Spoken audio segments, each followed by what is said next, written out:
తేనె తెమ్మంటే చెట్టెక్కి తెస్తానే తెస్తానే మిన్నాగు మణినైనా పుట్టలోంచి తీస్తానే తీస్తానే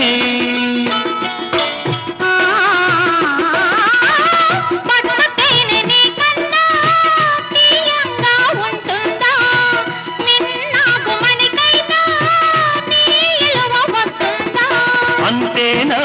అంతేనా అవును అంతేనా